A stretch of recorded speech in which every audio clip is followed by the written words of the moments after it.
प्रत्येक वर्ष भली चलित वर्ष आसंता 18 तारिख ठारू गोनासिका महोत्सव एवं पल्लीश्री मेला 25 तारिख पर्यंत स्थानीय कालीपड़िया ठारे आयोजित होउछि। ए वर्ष महोत्सव 5 दिन एवं 8 दिन पल्लीश्री मेला अनुष्ठित हेबो बोली जिल्लापाल आज सांबादिक सम्मेलन रे घोषणा करथिले।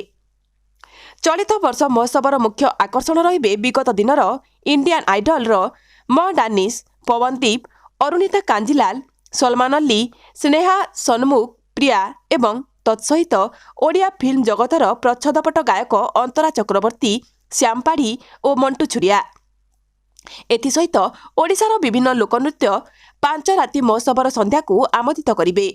ओरमास तरफरु आयोजित होइतिबा पल्लीश्री मेलारे 221 विभिन्न स्टल सह फूड स्टल एवं पुस्तक मेला मध्य बसिबार बंदोबस्त करा जायछि। गत वर्ष पल्लीश्री मेलारे व्यवसाय होइतिला 1,49,00,000 टंका। ए वर्ष यह किभली द्विगुणित प्रचार प्रसार माध्यम होई परिबो सेथिपई सहयोग करबाकू सांबादिक मानकू जिल्लापाल निवेदन करथिले।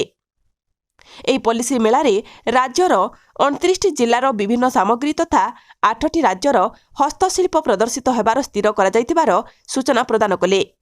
केन्दुझररू अरविंद बेहरांक रिपोर्ट, कलिंग टीवी 24।